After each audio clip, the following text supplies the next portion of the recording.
Orang tengok Quran hanya ketika ditimpa musibah saja. Saya ada satu video yang mungkin agak tegas daripada Nourman AK-Mereka, tetapi 5 minit ni saya harap tuan-tuan beri perhatian. Saya memang nak introkan seminar ini dengan video peringatan daripada beliau kepada cara kita memandang Al-Quran. Only that time, otherwise it's not used. Allah describes the heart as becoming hard. Becoming hard. Why? Because Allah says that the people became like the people of the book. What does that mean?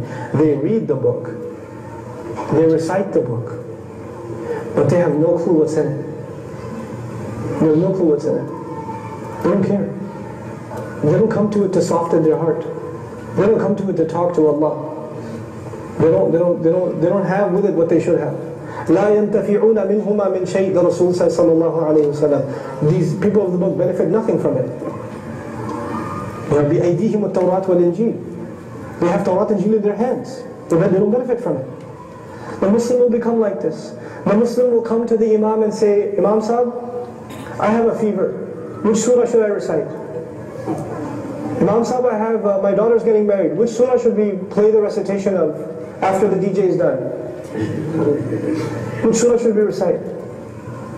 Then he'll come and he'll say, hey listen, what dua should I make from the Quran if I'm looking for a job? This is all Quran is for you. That's all it is for you. You're looking for barakah in this thing or that thing or the other thing because Quran came to give barakah to your parties, to your ceremonies. That's why Quran came, so it can bless your ceremonies.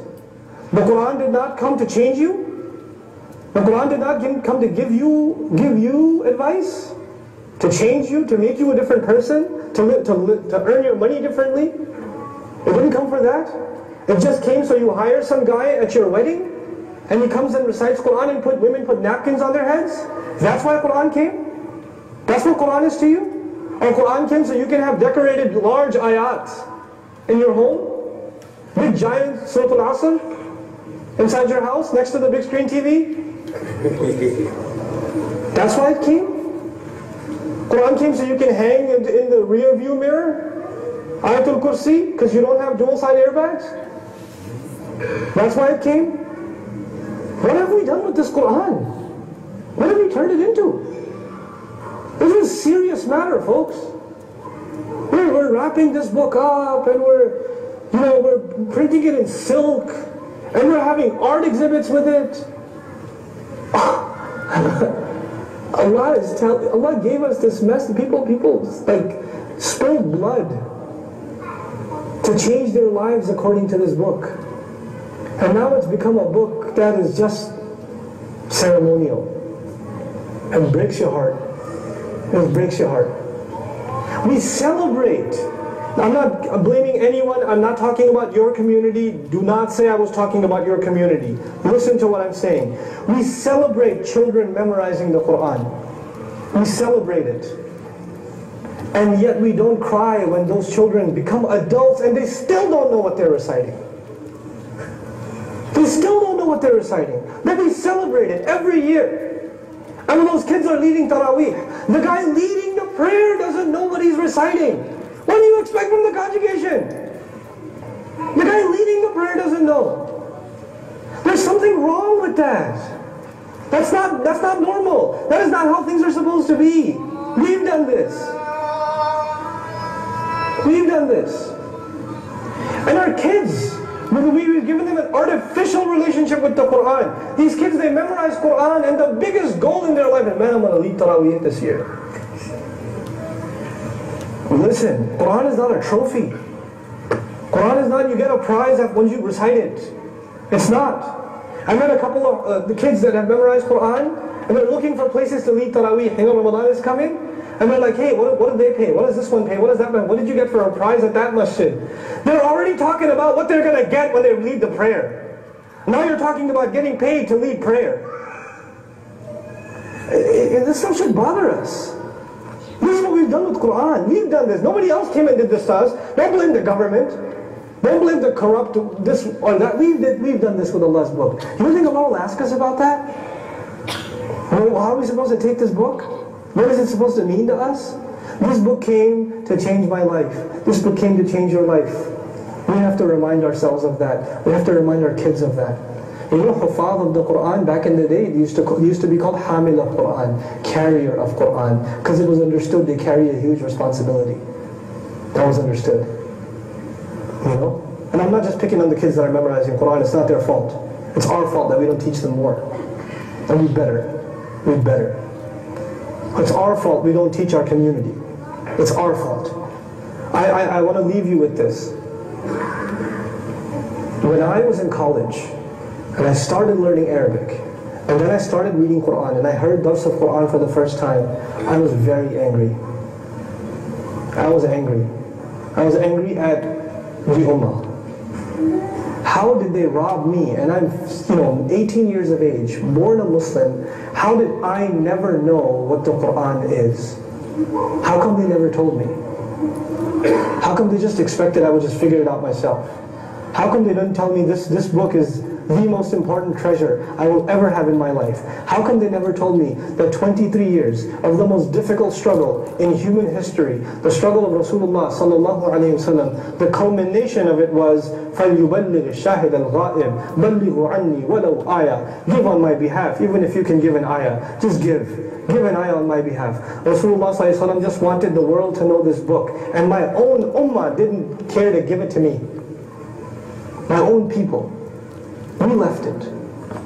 We can't live like this. We can't go on like this. We'll pay the price. Recently I found out 1.5 million Ottomans, or Uthmanis, came to Ellis Island. 1.5 million immigrants had come to Ellis Island. 10,000 or less of their descendants are Muslim today. 1.5 million. Quran, guys. Quran. This book, it's either going to testify for you and me on Judgment Day, or it will testify against us. Those of you that were in the class, I want to leave you with a reality check. I try to make it my job to make Arabic more enjoyable to learn, to make Quran easy to understand. I try to make that my job. But you know what? I can only do so much. This has to be a responsibility the Ummah carries, every family carries. We gotta know our book, guys. Whatever Quran you've memorized, at least study that tafsir. At least request the Imam to do tafsir of those surahs that you've already memorized. If you've already memorized the surahs from Juz Amma, just take advantage of our podcasts, free downloads. The only thing it will cost you is your time. At least learn what Allah is saying in those surahs. Dan semoga Allah Subhanahu wa taala memberikan sesuatu yang baru kepada kita. Wahal ataka hadithu Musa, itu tema yang telah di-highlightkan dalam poster. Wahal ataka hadithu Musa, adakah telah sampai kepada kamu hadis Musa? Ini bukan bermaksud adakah anda pernah mendengar hadis-hadis Rasulullah tentang Nabi Musa. Tidak. Hadis di sini berarti cerita. Tetapi Allah tidak menyebut cerita dalam bentuk naba' ataupun khabar Musa, naba' Musa. Hal ataka hadis naba'i Musa? Tidak. Hal ataka khabar Musa? Tidak. Tetapi yang Allah Ta'ala nyatakan adalah hal ataka hadis. Hadis ni tuan-puan dalam bahasa Arab berarti baru. Hadisah, baru. Lawan dia qadimah, lama. Artinya, adakah pernah sampai kepadamu wahai Muhammad satu bahagian cerita tentang Musa? Apakah kamu pernah dengar? Sebab aku akan beritahu kamu apa yang kamu tidak pernah dengar. Artinya tuan-puan sekalian, harap-harapnya pukul 4.30 ataupun pukul 5 petang esok ataupun hari ini, saya memahami ya, kalangan tuan-puan ada yang tidak mampu sampai ke hari esok, hanya boleh pada hari ini. Boleh saya sebut Datin Nourman. Oh, Alhamdulillah, majoriti masih mampu untuk stay lah sampai ke hari esok. Hadis artinya berita yang Allah Ta'ala mahu beritahu kepadamu Muhammad adalah sesuatu yang akan memberikan kamu maklumat baru dan semangat baru. Dan itulah yang kita mahukan dalam seminar ini. tuan-puan akan mempunyai cara memandang kehidupan yang baru. Tuan-puan akan lebih bersemangat, dalam bahasa hari ini bermotivasi untuk melalui kehidupan biasa dengan cara pandang yang luar biasa. Itu maksud hadis. Walaupun ia adalah cerita Moses, ia adalah cerita yang tuan-puan pernah baca, saya yakin. Sebab saya pernah test Quran tu, bila kita buka di mana-mana muka surat 5 kali, mesti salah satu daripada 5 kali kita buka tu akan kena mana-mana muka surat yang ada kaitan dengan Nabi Musa. Sebagaimana pengurusi sebutkan tadi, terlalu banyak cerita Nabi Musa di dalam Al-Quran. Kenapa ya?